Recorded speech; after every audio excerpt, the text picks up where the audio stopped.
Well, good afternoon, investors. Welcome to hey, it's the first day of spring, which means that Punxsy Phil was right again. So how about that? So welcome to today's bull sessions. My name is Mark Robertson. I am joined here by my dear friend, raconteur, colleague, Ken Kavula. Good afternoon, sir.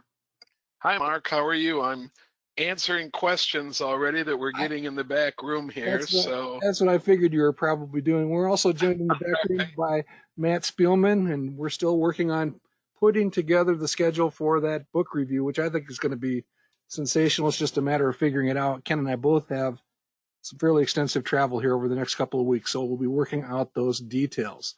But for now, I just want everybody to take a deep breath, especially if you own a regional bank, and let it out nice and slow. And just remember the long-term perspective. We're not going to talk a whole lot about regional banks, but Ken, I did leave Mr. Potter on the slide just for you this week. Twitter birds are visiting him this time around.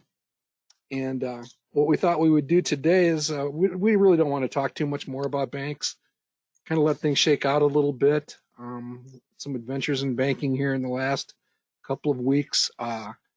Anything that we say today is probably trumped by what happens tomorrow with Jerome Powell and the Fed. So perhaps we'll have something a little bit further down the road as things shake out. As I speak, though, First Republic Bank is up 50% today.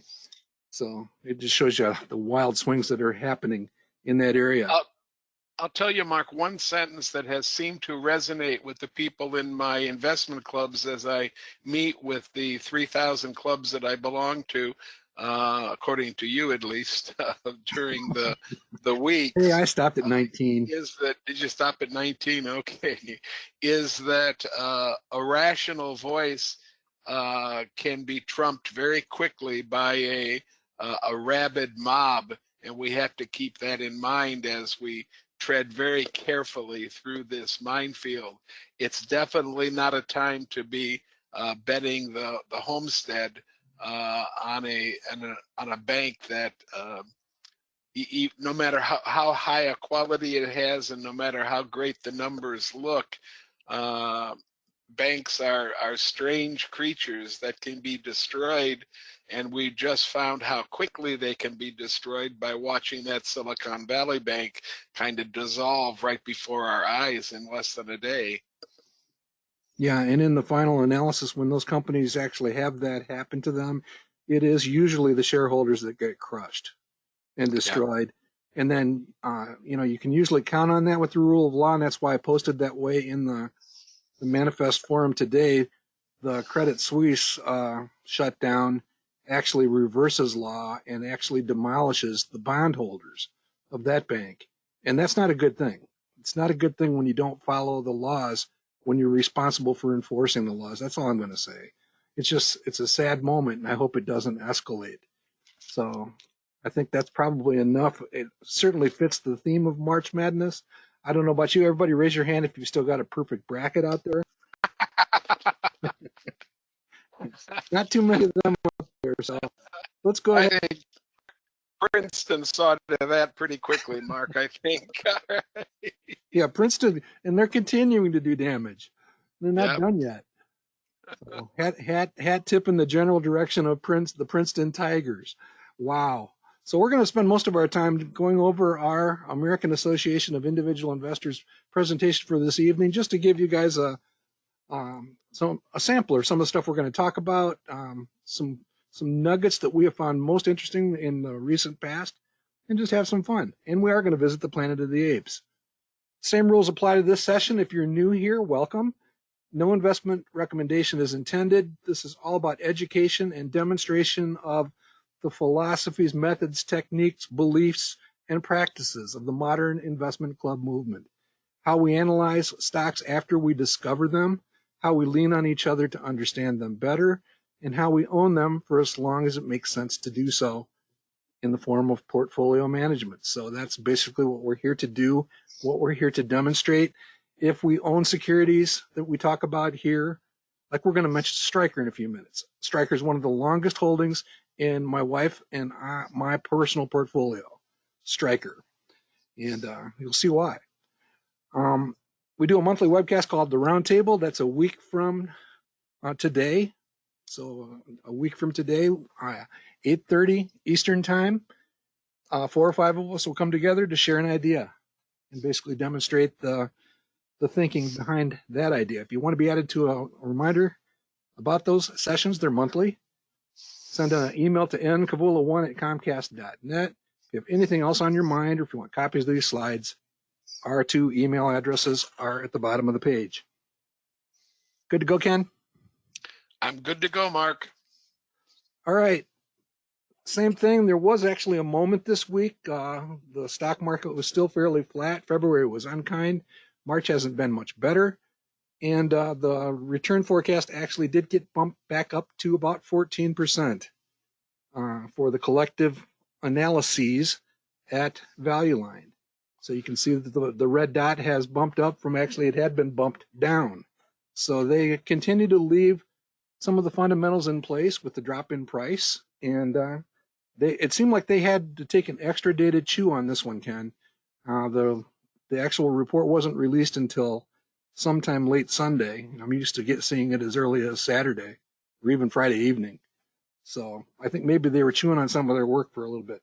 And on the upper right, it's really hard to argue with my wife. I try to avoid doing that, and she's got this one nailed. By the way, she's infamous for winning the company bracket pool several years ago, and she doesn't even watch basketball. So that tells you a lot about it. So she's got a pretty good perspective, I would say. And Ken, that's not a shot at you. Buy a lottery ticket or invest in a regional bank.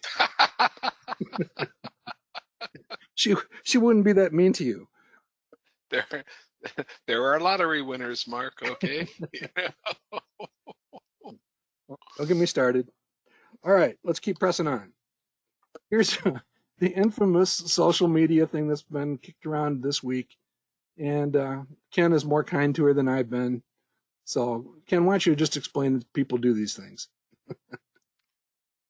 Well, I just think it's impossible to be a public figure and not stick your foot in your mouth sometimes. I do it quite regularly, and Mark, you've been known to do it, and Janet Yellen is certainly a A much more legend. of a public figure than you and I, and she doesn't get herself in trouble too often, and with thousands of people leaning on every single word she says, I want to give her a pass sometimes when she says something that doesn't ring quite true, or when's proved to be not quite true in the future.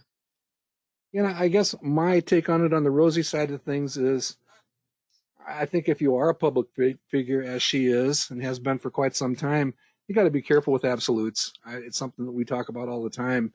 You make a very absolute declaration, and it's just an invitation. I mean, if she'd have said we'll see fewer financial crises in our lifetime, she could be right about that. All right, moving on. Here's our quick update on the groundhog. We do have a new leader. It's a former champion, the Orange County Model Club, hence the Southern California coastline on the lower right.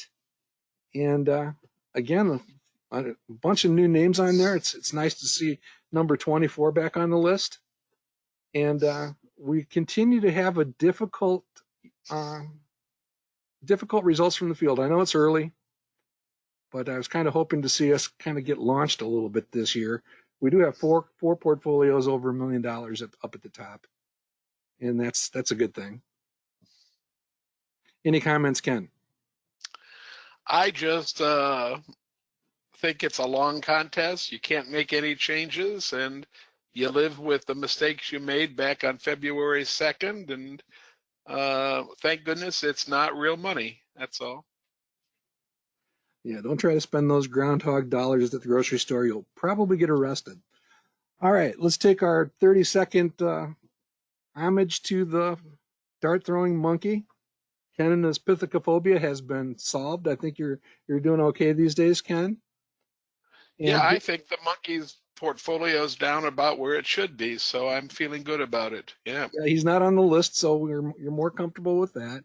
Here's much a look more. at 20 randomly chosen stocks. You guys know the drill. We're looking at 20-year time intervals. In this case, from Groundhog Day 2000 to Groundhog Day 2020.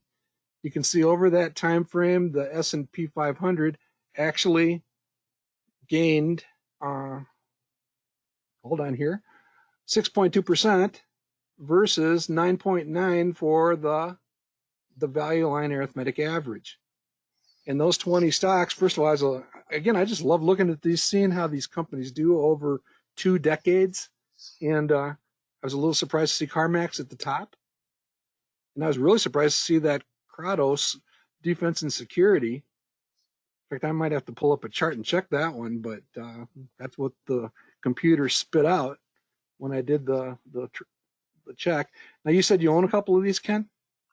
Yes, I own ResMed, a long time holding in ResMed.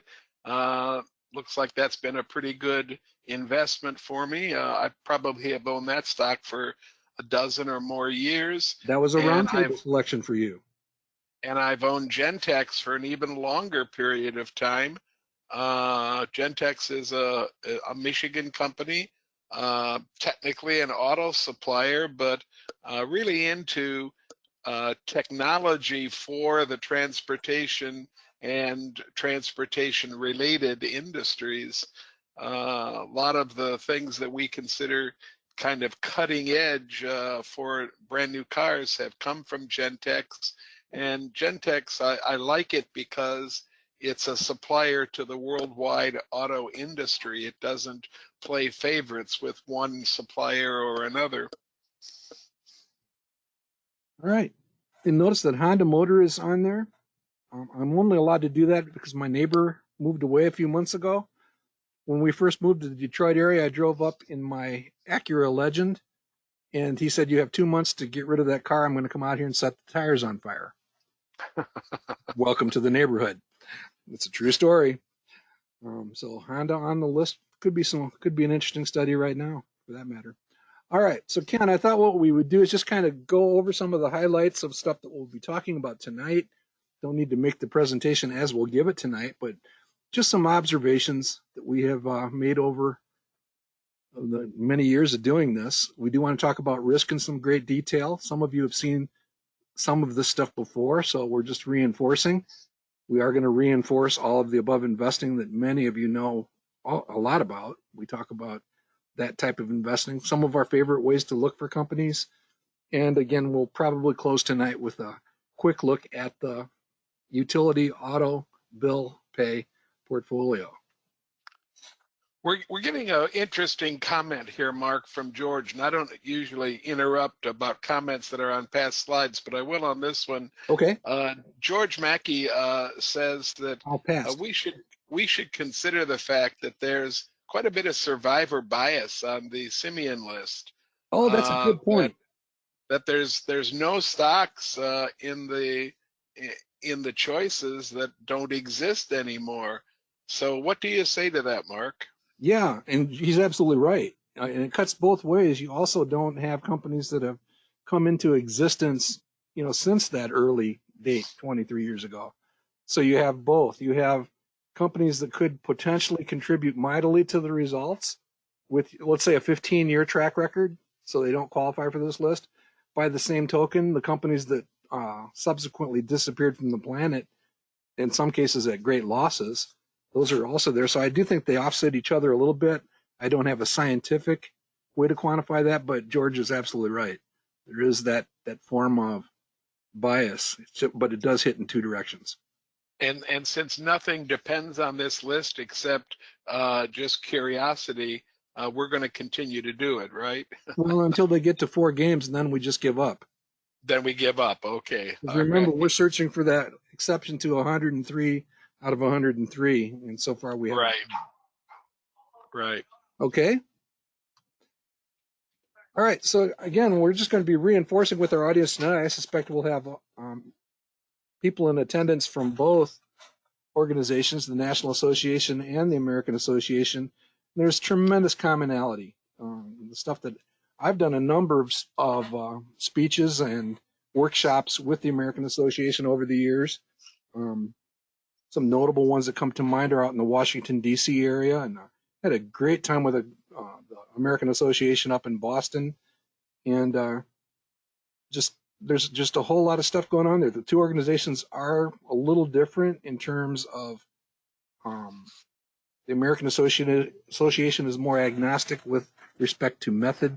They have a number of different methods. Some of them, in my own opinion, a little bit complex, and kind of brings to mind that quote from I don't know if it was Benjamin Graham or Charlie Munger or whoever. Could have even been Buffett. That anytime you go above algebra, you're probably spinning your wheels. So you want to be careful with that. That's a Munger quote, Mark. Is it okay? Well, Yeah. any one of those guys can hang on to that one. But what are your thoughts about the two, Ken? I know that I'm a lifetime member of the American Association, and I do thoroughly enjoy it, but it's different.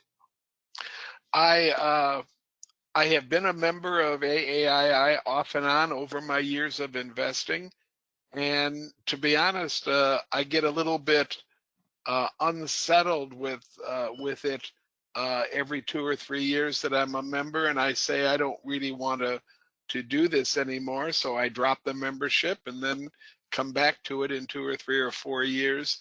I think it is a little unsettling, Mark, to try to square uh, what their goal happens to be, and I think the goal is so broad that you can make it move on into almost anything you want to make it move into. I think the goal is to educate, and to educate in all types of investing, and to I don't know if validates the right word, but it's almost to tell people whatever you're doing is okay, and then they urge folks to kind of stick with it.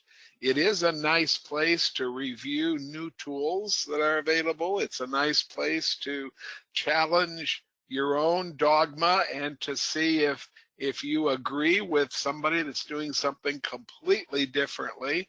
But all in all, I'm going to stick with better investing.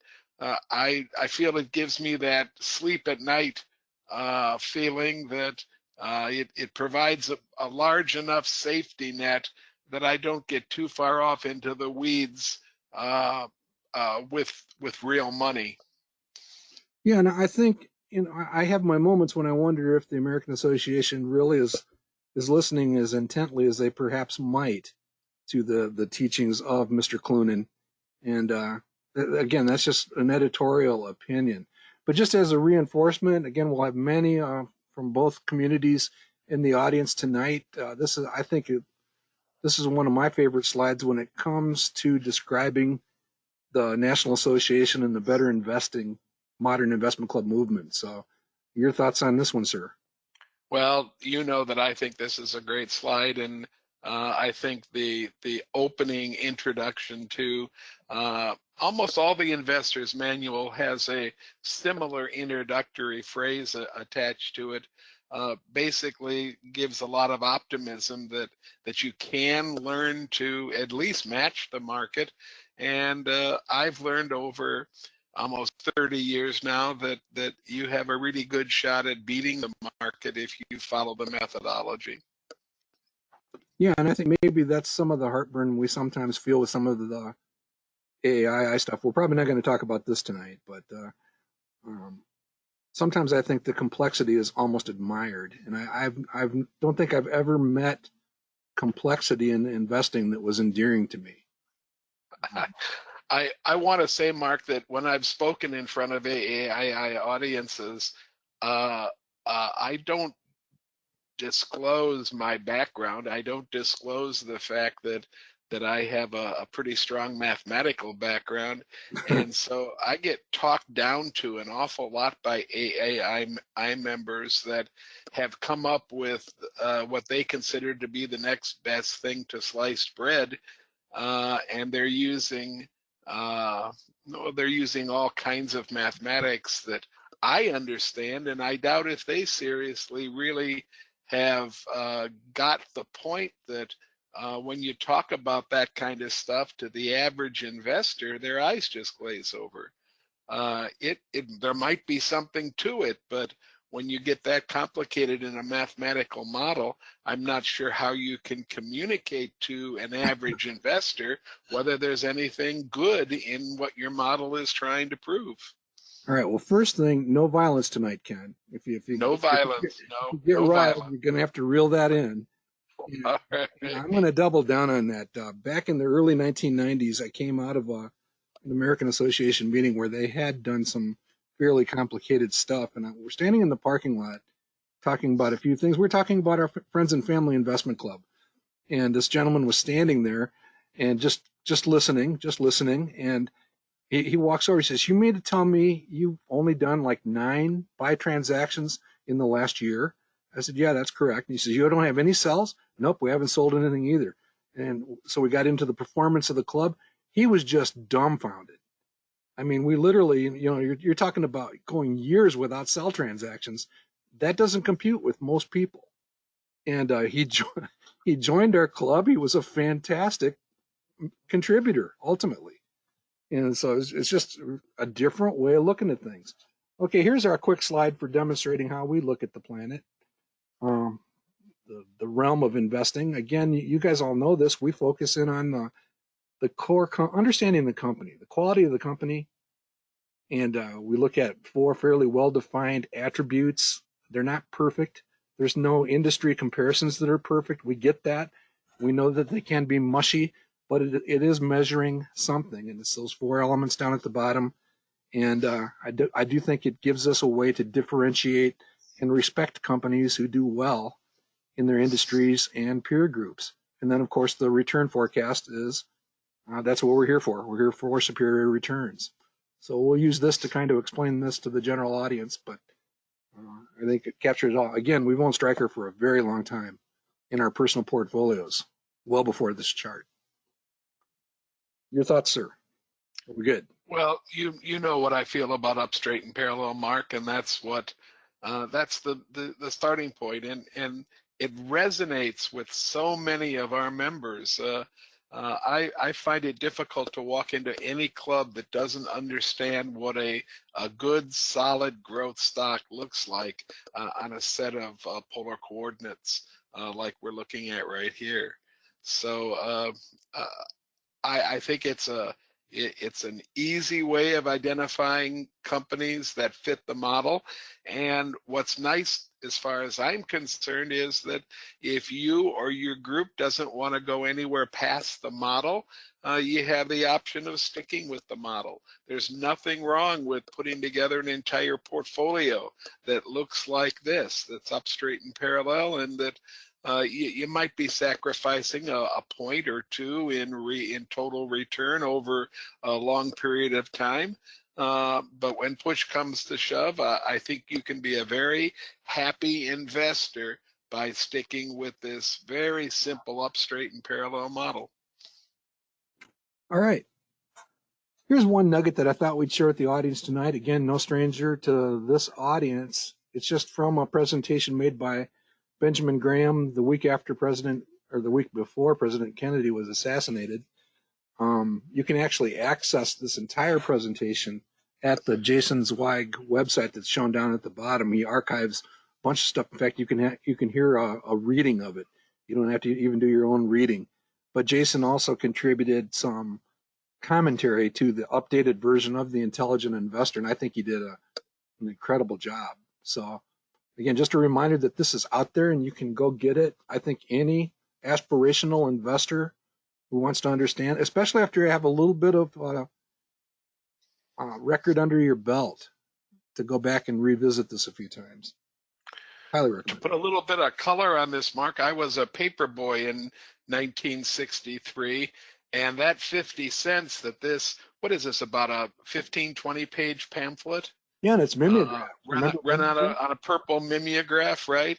That Yeah. 50 cents would have bought you an entire week of the Cleveland Press. So it didn't include a tip, but that's how much you collected for an entire week of the newspaper at that time in Cleveland, Ohio. So did you do the collecting too with the little tabs on the thing? Absolutely, with the little cards on a ring and the Oh punch and yeah. They even provided a coin changer, where you could click the top and get coins to shoot out into your hand to make change with. Okay, we can't. So We're not talking about this tonight. I will tell you, though, that the Cleveland Press was really good to me. At the end of my tenure as a paper boy, I took a test along with about 600 other paper boys from throughout the city, and they gave me $1,000 for the first 3 years of my college education. I remember 1,000 that. each year for 3 years. So they more than paid me back for the number of rainy evenings I carried 100 or 120 pounds around in a paper bag. So You keep this up. Last week you told us about spending several years in the Sears house. We're going to be able to reconstruct your entire past here pretty soon. all right. All right, all right. This is where I think Clunan just nails it, and I would just encourage any of us, including all of us, to understand the parallels between the investing at level 3, which does get a little bit academic at times, but and I'm not throwing that down as a bad word, Ken. I'm just saying academic, and it really does compare pretty closely with a lot of the stuff that Nicholson believed and taught and lived. So I really do believe that it's both books, both gentlemen, both associations basically are out there championing this whole notion that it is possible for an individual investor to do pretty well. Any other thoughts? Nope. Let's keep moving. All right. Again, we're just here to dispel the notions about risk. The one that is valid, again, number of stocks in the portfolio, the amount of systematic risk goes away after you get basically to 12 or so. The graph on the left is from Clunan. The graph on the right is from Nicholson and Buffett and Graham. And I do think that one, the quote at the bottom of the page, Phil Fisher, by the way, would strongly agree with that also. It really, if you really are, gifted enough to, or gifted with a dozen or so up straight and parallel companies that you can really sink your teeth into and understand, that's pretty powerful diversification and concentration. It's that last sentence by that in the Nicholson quote, Mark, is especially important for clubs. I am dismayed every time I walk into an 8 or 9 member club that's holding 30 or 35 stocks. I know that 8 or 9 member club is not following effectively, at least, the stocks that they own in their portfolio. And clubs would be very wise to keep the number of stocks to member ratio. I think it belongs under 1.5 and maybe down as low as 1-to-1, so that you can assign people a job that they can actually do on a month-to-month basis. All right, in our halftime scores, we've got Western Alliance up 18% on the day, and First Republic Bank has dropped about 20% since we started talking. Oh dear. Right. All right, then the famous Peter Lynch quote. Don't think we need to beat this one to death. Just the power of investing, and the reason I wanted to present this to the both audiences is, again, just this reminder: if you're afraid at all after you see some of this stuff, fear not. I mean, here's a look at our roundtable performance over time. What I've done here is put the 20 weakest performing positions in the portfolio. This is the roundtable tracking portfolio from our monthly webcasts going back to 2010. And you can see that the highlighted ones are closed out. Those are basically sold positions. And then First Foundation is caught in the quagmire of what's going on in the banking industry right now. I suspect that will recover longer term. It's having a good day today, Mark. I think it's up over $9 now today, so that's a significant increase for it. I can check my phone here, which doubles as a computer now. Oh. I don't think so. Yeah, 10% today, Ken. Yep, It there we went go. right out of the starting gate. So it was down at 757, and today it got up above 8. Cool. All right, so here is an update on this. Is just, again, to me, mind numbing, staggering, hair standing on the back of my neck, powerful from my perspective about trying to help people understand you don't have to be afraid. So this is the round table. We have made 728 selections. Every time we make a selection, put $1,000 into each one since July 2010. We keep track of how those actually do over time. The rate of return is 15.9. What we found when we dug in deeper, 250, almost a third of the selections actually are standing at less than $1,000. Now, over the last several months, there's a whole bunch of companies in there that are in the 980 to 999 zone.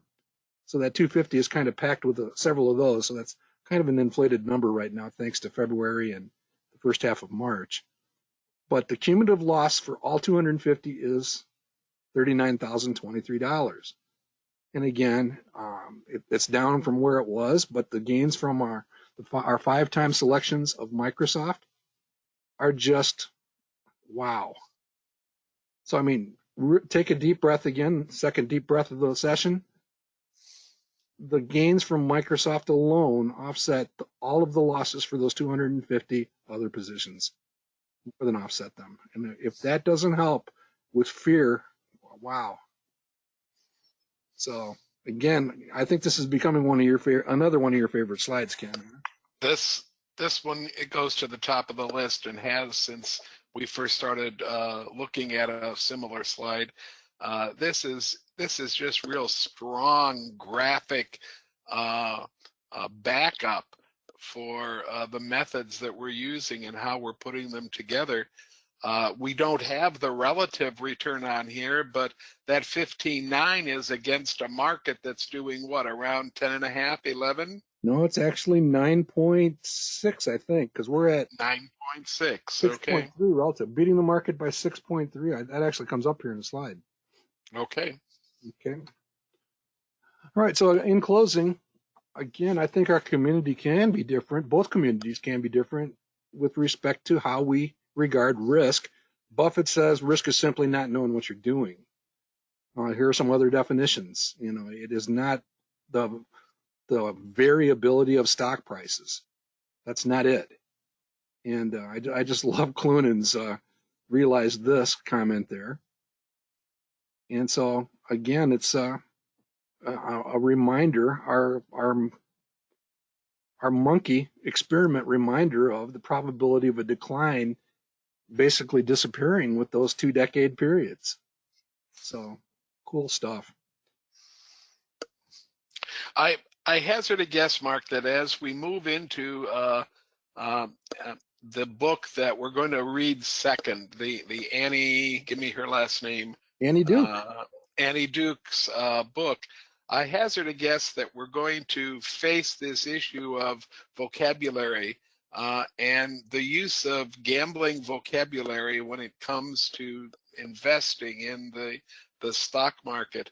I wish that every single club would understand that there is no such thing as the house's money and your money, and there is no such thing as a stock breaking even that makes any difference in the entirety of the portfolio.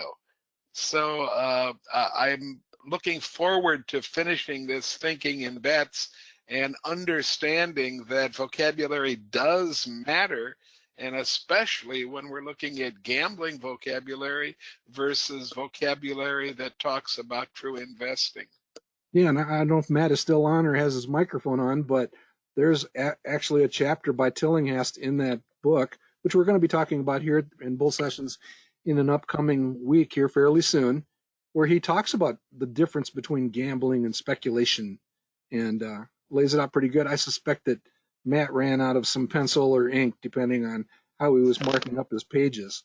As digital, it would be a problem. Yeah, yeah. Joel has a very broad view of investing, and that's I said I'd sent you guys a draft. I think I have it down to my top 100 quotes out of the book, and I'm trying to work on that. But one that's definitely in the top 10 is Joel says any and it's hard, you get in the vocabulary, but any money put down with the dependence of a time frame is speculation. And right, and think about that. It's not day trading, it's not whatever, but you think about well, what is the Fed going to do this year, or are we going to have a recession this year, right? Just the fact that you have a time frame brings you into the realm of speculation. And when you think about investing being open-ended and not conclusive, then he gets into the idea of what we talk about as upside downside ratios, which he also uses, at least downside, if not upside.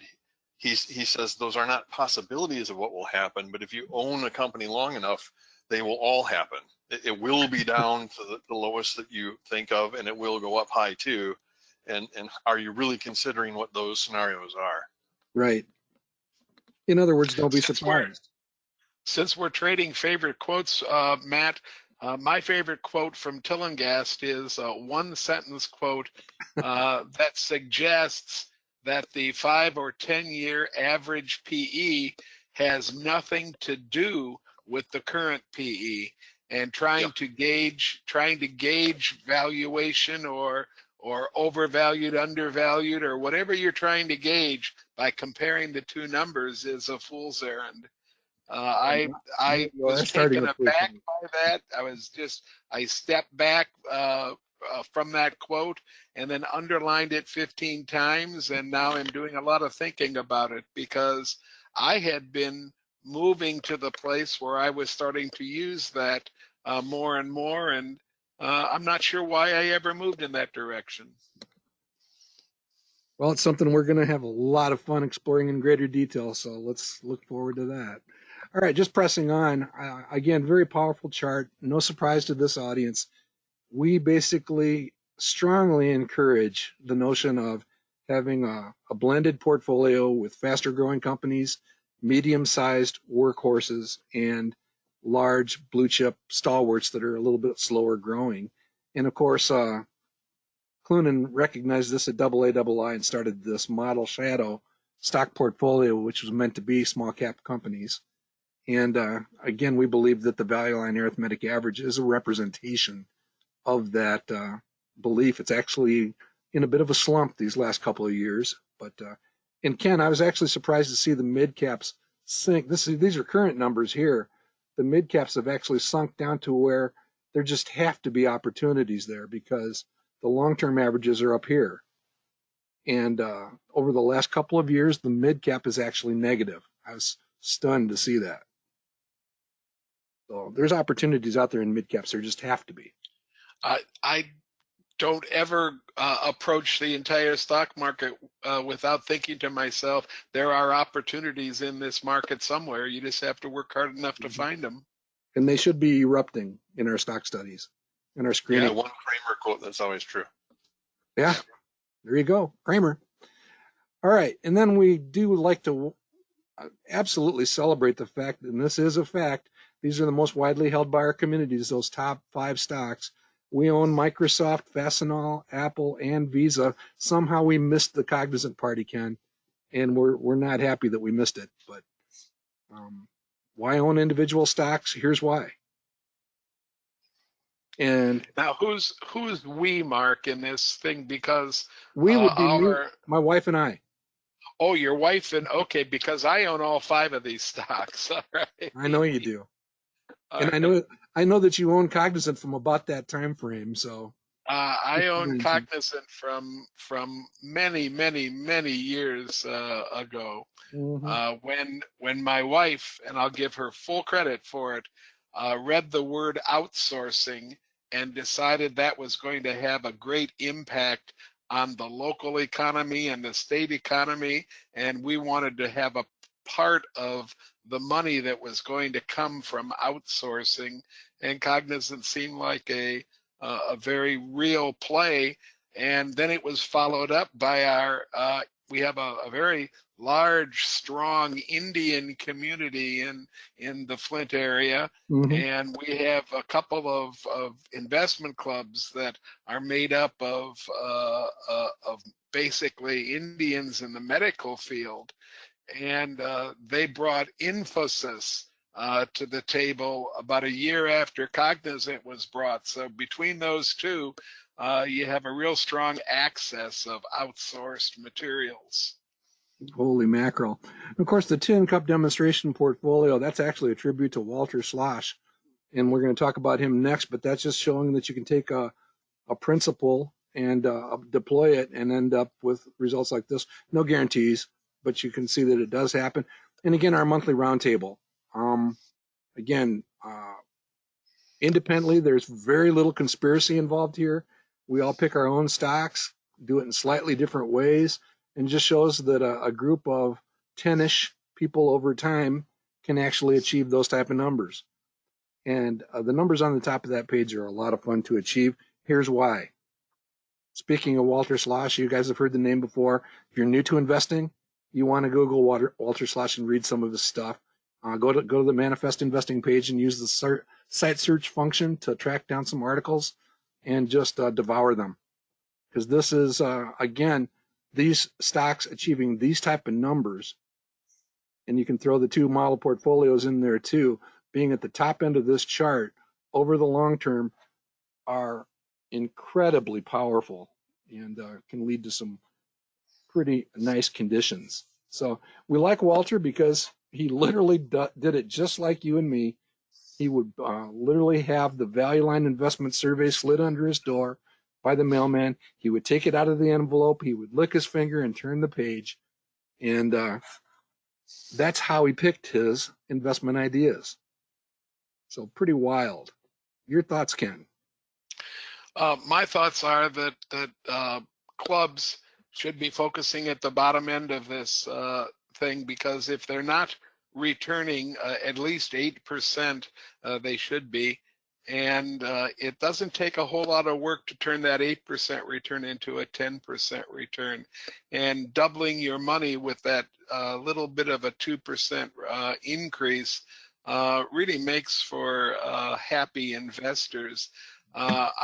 I'm happy when I see clubs performing in the 12, 13, 14, 15, 16% range, but I think I'm happier when I see newer clubs or older clubs take a different direction and move themselves from the 7, 8% up to the 10, 11%. I think that's where a lot of our clubs have to begin the process and then understand it doesn't take that much work, and it especially doesn't take 25 or 30 or 35 stocks to make it happen. Absolutely. Big differences from small gains on that chart.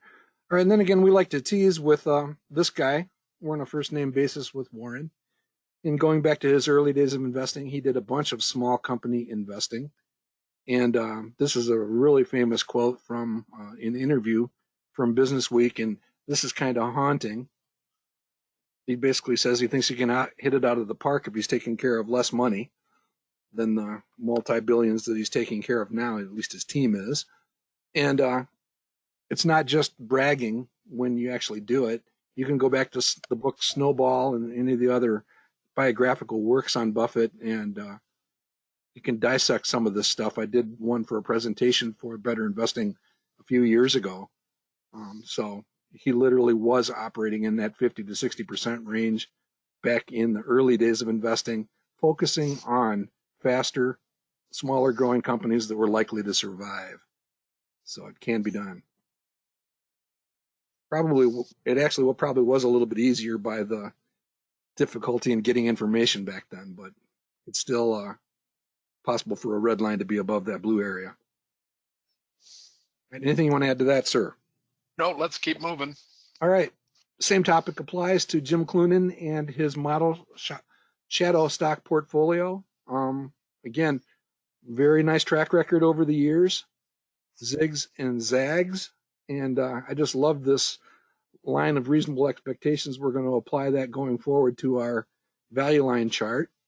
But again, the message being you can do pretty well seeking out these undiscovered opportunities. And here's the line of reasonable expectations. We'll probably add that to our chart, because that's exactly referring to that line right there, which we've talked about for a long time. So again, Clunan is pointing out that buying some of those medium-sized and smaller companies, focusing on the equal-weighted Wilshire versus the cap-weighted Wilshire, brings that difference, and the difference being the medium and the small companies in that equal-weighted average. All right. Anything else, Ken? Nope. Okay. Just want to point out that Clunan did write a white paper back in 1981, and it was good. And again, aligned very closely with some of the work done in the book published, not in almost the same time frame, by George Nicholson. And he's just, again, pointing out that chasing some of these relatively small, but he's implying quality, and he's also talking about relatively small that have this potential. And I think you want to be chasing that, something that we attempt to deploy in our best small company efforts over the last several years. So here is a look at the performance of that model portfolio, the shadow stocks, over time, and you can see that there is a notable difference. Again, going all the way back to 1993, we'll call it 14% a year. Not bad. And this is a very powerful reminder. And again, I will stand on a soapbox and repeat this one. I really think Wall Street gets this wrong. Small cap funds do not necessarily mean small company. There's a big difference. And I would urge anybody, any investor who's trying to understand investing, to study the works of Chuck Ullman. I did go back and look in the AAII archives. I couldn't find anything about Chuck Ullman, Ken, so this works pretty good. If you're not familiar with Ullman, he wrote the Growth Stock Outlook. Just Google that and go take a look. You actually get 4 or 5 really good hits in the search results and when you enter that. Any thoughts here, Ken? Nothing other than the fact that our graphs are talking about capitalization when it comes to the small cap there. Just keep in mind what Mark said. Small cap does not necessarily mean small company. All right. And here is the current shadow stock portfolio. Again, we acknowledge that there's different ways to be successful in the realm of investing. We're not saying that it can't be done. There are no guarantees, even with the stuff that we do. But the thing that kind of jumps off the page at me, Ken, is the relatively low growth rates. Again, these are from our analysis using that same method we talked about for Stryker back at the very front. So I see that. And I don't know, I've always been enamored with David Babson's feeling that growth can soothe, wounds. It heals wounds over time. It can be a correcting or corrective mechanism. You can make a mistake in the entry point on a growth stock, and it actually gets more quickly forgiven. So I like to see double-digit numbers there, and I don't. And then the first thing Ken said when he saw the chart was, look at those numbers. Yeah. There's, again, these are different types of investment opportunities. I would characterize some of them as bottom fishing, turnaround situations, deep value.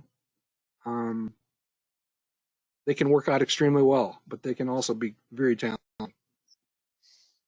And then we also noticed that Morningstar basically sees these as deep value opportunities. Again, there's a number of too good to be true type numbers on this column, and there's notable disagreement down the middle of this page with the analyst consensus. So I would just notice those things. Again, not to be terribly critical, this is just not how I would choose to skin the situation. Anything you want to add to that, or you want to brag about our stuff, Ken?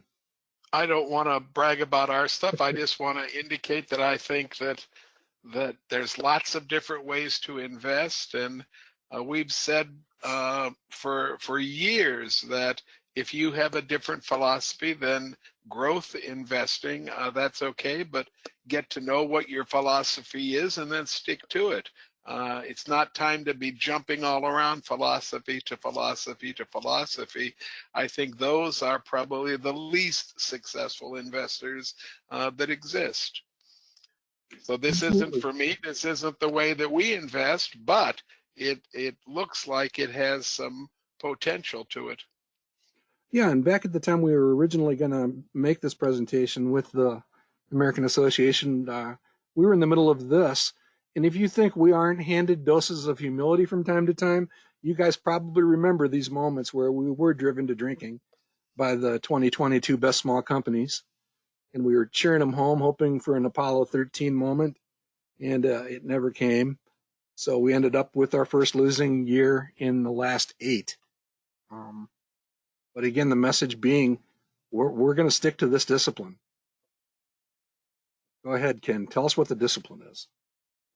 Up, straight, and parallel. We're going to look for companies that perform as well as our large companies do, and believe me, you can find those in the faster growing arena. They might get off to a bumpy start, but we're looking to identify companies that are in their explosive stage of growth, and we want to see them do that over a period. We might shorten the period to maybe 3 to 6 or 7 years rather than the 5 to 10 years we actually ask for most of the time. But we do want to see this up, straight, and parallel thing going on with sales and with earnings. It's the only way I think that we're going to consistently make money. So here's the ugly results. Again, a dose of humility. We know that this is going to happen. I will confess that I was dreaming that we might actually catch Bill Miller in the Legg Mason Value Fund with the number of consecutive years. So we just have to start anew. So yeah, 16.5, that's including that ugly year, is pretty good versus 10% for the total stock market. And it has been very challenging in the last several years for the smaller companies and the value shopping and that kind of stuff. So we'll just leave it at that. We have been humbled, and we will just humbly persist. Here's how we're persisting. Here's our companies. We may have gotten a little bit exuberant with the regional banks here, Ken. In hindsight, tiny bit. Well, we have 2 of them in there, and perhaps we should have stuck to a single one. Yeah. Yeah, because we did boil the But portfolio. again, that might be, you know, now that you know what happened to them, you don't like them anymore. So. Well, their outlooks both still look pretty good. They're both ranked fairly highly, in the banks that are, I mean, highly in terms of banks that are not in trouble. So hopefully they'll come out of it strong. But we actually have had really decent results. We were knocking the ball out of the park there for a few months, but this lag in the market for the last 6 weeks has taken its toll on us. We are continuing to beat the market slightly. When I say slightly, 0.1 or 0.2%, but outperforming by a fairly decent margin the Russell 2000 growth. So I'm still thinking that Semler might come around, Ken.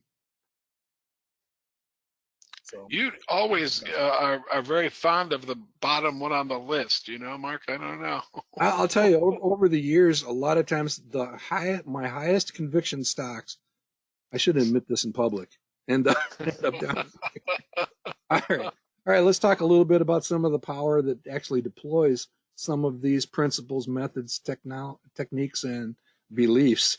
At Manifest Investing, you can screen on a number of these criteria, including projected return on value, the return forecast, the quality. These are the 2 big ones. Those 2 are actually combined to form the Manifest rank. You can search on the combination of these 2 all by itself. We did put projected return on value up there for you Greenblatt fans out there. And again, you can search for growth, set a minimum for growth. You can search for companies that are trading close to Hugh McManus's 52-week low as a margin of safety. You can search for technical indicators like relative strength index. And I do believe that entry points can become available based on RSI. So again, there are a number of things that you can search on. Ken wanted to actually cover the triple play. Now, the triple play slides aren't in here. They're in the deck for tonight. But again, just explain the triple play and what we're looking for, Ken. Well, we're essentially looking for stocks that, according to Nicholson, began to perform quite well as the bear market was coming to an end. I'm seeing evidence by watching my TV programs and doing my reading that more and more and more of the analyst community is feeling that the bear market does have a foreseeable end to it. And in fact, there are a number of analysts that think that the financial problems with the banks right now might hasten the end of the bear market. I won't go into reasons for that. But the triple play, basically, Nicholson said, look at stocks like this. They're not all going to be winners, but they might be great stocks for the long run. He said you want a depressed stock price, you want a PE that has room for expansion, and you want to see room to increase the net profit margins. So when that's all said and done, a depressed stock price for a lot of people might mean par values up into the 15, 16 or more percent. PE expansion, you look at today's PE, find a good standard source. I like to use Value Line and look at what they say the average PE might be 3 to 5 years from now. If the number's larger in the future, there's your possible room for expansion. And then do the same thing for net profit margin. Look at the profit margins for this year and maybe the last year and the coming year, and then compare it to what the profit margin is expected to be 3 to 5 years into the future. You hit all three of those, and that's called a triple play. And this is a triple play screen. You might want to look at them. There's some very interesting stocks on this list. I'm surprised to see a 3M on the triple play list. That might be one that I'd start working on. I'm also surprised to see Cognizant on the list. Yeah, I was too. That might be another one to take a real serious look at. I started dealing with this list by looking at the last one on the list, MP Materials.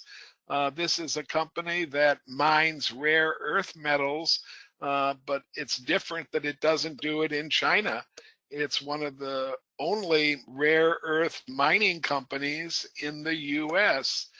China mines 85% of the rare earths. MP Materials is their biggest competitor, and they're growing their potential to do more and more business at higher and higher margins by greatly expanding the different types of processing units that they have available in the areas where they're doing the mining. I find it interesting that they're going to be completely self-sufficient when it comes to energy within the next foreseeable future. They're talking about months now, not years. And their margins are going to increase significantly as some of these new techniques for separating what they're looking for from all the rest of the ore come online.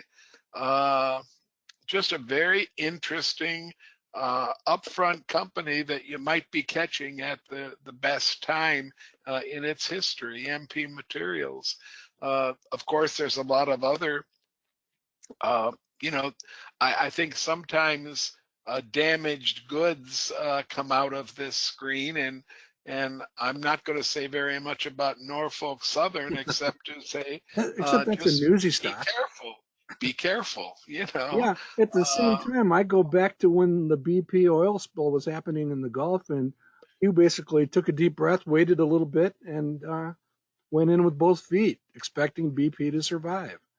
And Absolutely. that could be the situation Absolutely. here. 3M is in the middle of a very nasty lawsuit. Yeah. Yeah, Ask yourself whether we're ever going to build homes again and whether we're ever going to do home repair and fix things again. And I think the answer is probably yes. That gives us a reason for Home Depot being on the list. That gives us a good reason for Archer Daniels Midland to be on the list as well. I mean, that's food.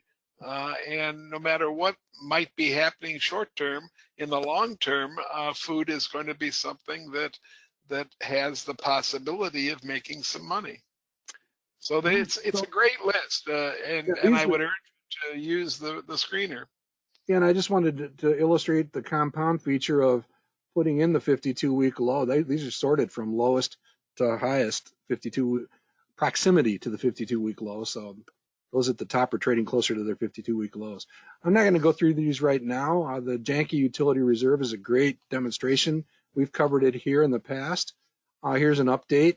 We still have we'll have 500 bucks in the bank, and things are coming along nicely. I think we wanted to point out that the dividend for JEPI for March was slightly lower, but still nearly $100. So there it is right there. Cranking along pretty good, still with a decent, again, the moral of the story is keep that cash balance in the checkbook positive, and we're headed that way even after paying taxes. So the five companies are looking pretty good, including the fund. A reminder that we do archive all of these presentations at YouTube. Please hit subscribe if you'd like to be notified when future content is added. And again, I don't think we need to go through these. We'll probably try to get to these earlier tonight and spend some time. You can have the first one and the third one, Ken. I'll take the second one and the fourth one. Okay. All right.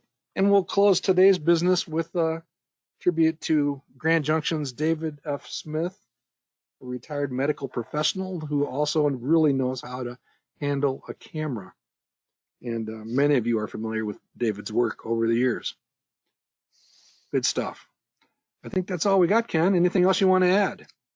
No, I have to go get myself in the shower and get some different clothes on and get myself to your house so we can get to the presentation on time tonight. So uh, I wish everybody well until next week, and I think we're going to be on again next week. Is that right, Mark? I'm trying to decide if I want to make the mad dash from the airport or not, but I will try to figure that out. Okay, and we'll give you plenty of notice if we have to cancel. Folks, it'll be posted in a couple places, and we will send an email out to anybody that's registered if in fact we have to cancel. Unfortunately, life gets in the way of your hobby sometimes, and I'll remind everybody that this is a very good hobby for me and for Mark, but at the same time, this is not paying the bills by any means. So. All right, but it certainly helps anytime you can pick the right stocks over time. And Absolutely.